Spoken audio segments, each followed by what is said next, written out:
कांसीराम साहब अमर रहे।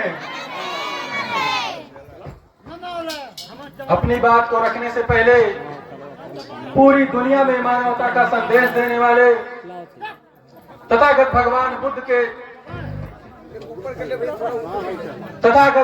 बुद्ध के चरणों में नमन करते हुए बहुजन समाज में जन्मे उन सभी संतों, गुरुओं और महापुरुषों को मैं नमन करता हूं, जिन्होंने इस देश में समता, स्वतंत्रता और मानवता बनाए रखने के लिए पूरा जीवन संघर्ष किया। साथियों, आज हम यहाँ पर 5 दिवसीय धम्म जागरण यात्रा का आयोजन जो किया गया है, इस तरीके का आयोजन करके इस क्षेत्र में एक बहुत ही सराहनीय काम करने का यहाँ के आयोजक साथियों ने काम किया है। इसके लिए भाई अशोक पटवा, भाई दिलीप बौद्ध, भाई जोगमन भारती सहित मैं तमाम आयोजक साथियों का दिल से हार्दिक अभिनंदन करता हूं। साथियों, इस तरीके का जो जागरण होता है, वो जागरण इस समाज में कराना क्यों जरूरी है? अगर हम बाबा साहब के जीवन पे जाएं तो बाबा साहब जब कोलंबिया में पढ़ रहे थे तो वहां पर दीवारों पे लिखा हुआ था कि व्यक्ति मर जाता है परंतु उसके विचार जिंदा रहते हैं। लेकिन बाबा साहब ने कहा नहीं, ये गलत है। व्यक्ति भी मर जाता है और उसके विचार भी मर जाते हैं अगर उनके विचारों का सही से प्रचार और प्रसार ना किया जाए। तो इसलिए जो जागरण काम चल रहा है, जागरण का कार्यक्रम चल रहा है, इस जागरण के माध्यम से बाबा साहब के विचारों को जन जन तक पहुंचाने का काम किया जा रहा है। और मुझे लगता है कि यहाँ के आयोजक साथी और हमारे बौद्ध कथावाचक साथी बाबा साहब के विचारों को, भगवान बुद्ध के विचारों को और बहुजन समाज के तमाम उन महापुरुषों के विचारों को सही तरीके से आप लोगों के बीच में रखने का काम कर रहे होंगे। समय कम है, बोलता ज्यादा हूं, लेकिन 2 शब्द और बोलना चाहूंगा। बाबा साहब के विचार क्या थे? आखिर बाबा साहब किस चीजों के लिए संघर्ष करते रहे? जब हम उठाकर देखेंगे बाबा साहब की जीवनी, तो बाबा साहब ने कहा शिक्षित बनो, संगठित रहो और संघर्ष करो। हम लोग शिक्षित हो रहे हैं, लेकिन संगठित किस लिए बोले थे? होने के लिए। संघर्ष किस लिए बोले थे? करने के लिए।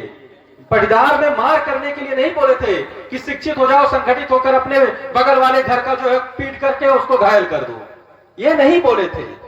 बाबा साहब बोले थे कि ये देश आजाद हो गया है और आजाद होने के बाद इसमें ऐसी व्यवस्था करी गई है कि जिसकी जनसंख्या ज्यादा होगी, अब वो इस देश पे राज करेगा।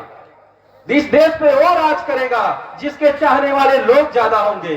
यानी कि इस देश का राजा अब रानी के पेट से पैदा नहीं होगा, मत बेटी से पैदा होगा। तो पता होगा साथियों कि आपको ये मत देने का अधिकार कितने संघर्षों के बाद बाबा साहब ने आपको दिलाया था। नहीं तो पहले के जमाने में जिनके पास करोड़ों की संपत्ति थी, खेती बाड़ी थी, उन्हीं लोगों को वोट देने का अधिकार था। लेकिन बाबा साहब ने संघर्ष करके आप लोगों को वोट देने का अधिकार दिलाया और उस वोट के अधिकार से बाबा साहब ने कहा कि अब इस देश का मैंने संविधान ऐसा रचा है कि आप लोग अब इस देश के राजा हो और जिसको चाहोगे उसको इस देश का राजपाट चलाने का मौका दोगे। लेकिन साथियों, आप लोग अगर अपने बेटी का रिश्ता कहीं करते हैं तो किसी लड़के के यहाँ जब करते हैं तो उस लड़के को बहुत ठोक बजा के देखते हैं कि लड़का पियाऊ नहीं है, लड़का शराबी नहीं है, लड़का कमाता है, उसका घर परिवार सही है कि नहीं, ये सब देखते हैं कि नहीं देखते हैं? देखते हैं ना। तो सोचिए, वोट अमूल्य है, जिसका कोई मूल्य है ही नहीं, उस चीज को आप चाहे जहां क्यों फेंक देते हैं? उन वोटों को प्रयोग करके बाबा साहब का जो विचारधारा है, बाबा साहब की जो सोच थी कि इस देश में समता मूलक समाज की स्थापना हो, उस स्थापना के लिए आपको वोट करना होगा। आप मुझे बताने का कष्ट करें कि आज देश आजाद हुए 75 साल हो गए, क्या इस देश में संविधान सही रूप से लागू हो पाया है? जो बाबा साहब चाहते थे कि इस देश में सब लोग बराबरी से जिए, कोई ऊंच नीच ना रहे, हर कोई जो है इस देश में जो भी पीड़ित हो उसको न्याय मिले, क्या ये हो पा रहा है? आज देखिए, तमाम दबे कुचले समाज के लोग मारे जा रहे हैं, सताए जा रहे हैं। इससे साफ पता चल रहा है कि बाबा साहब का संविधान इस देश में सही से लागू नहीं हो पाया है। और मानव साहब कहते थे कि आप मारे जाओगे, कुचले जाओगे, पीटे जाओगे, आपके बहन बेटियों के साथ बलात्कार, हत्याएं होंगी, लेकिन आपको न्याय नहीं मिलेगा। क्यों? क्योंकि आप इतिहास उठाकर जब देखेंगे तो इस देश में अंग्रेजों ने राज किया, इस देश में 15% मुट्ठी भर लोगों ने राज किया, इस देश में मुगलों ने राज किया। आप देखेंगे उनकी बहन बेटियां नहीं सताई जाएंगी, उनकी बहन बेटियों के साथ अत्याचार नहीं होता है, अत्याचार आपके साथ होता है। क्यों? क्योंकि आप इस देश के शासक नहीं हो। इसीलिए बाबा साहब कहे थे कि जाओ अपने घर के दीवारों पर लिख दो, हम इस देश के शासक हैं और हमें इस देश पे राज करना है। लेकिन आप वो सब बातें भूल गए, इसीलिए आप शासक नहीं बन पाए और आज भी आप शोषित हो, और जब तक शोषित रहोगे तब तक मारे पीटे जाओगे। इसलिए मानव साहब की बात अपनाइए। उन्होंने कहा था कि कभी भी दूध बकरी का रखवाला शेर नहीं करेगा, यानी शोषितों का भला कभी शोषण करने वाला नहीं कर पाएगा। आपको अगर शोषण से मुक्ति पाना है तो अपने बीच से आपको शासक बनना होगा साथियों। इन्हीं सब बात ने इस देश में हम लोगों को संगठित होने के लिए बहुत सारा प्रयास किया, बहुत ही प्रयास किया।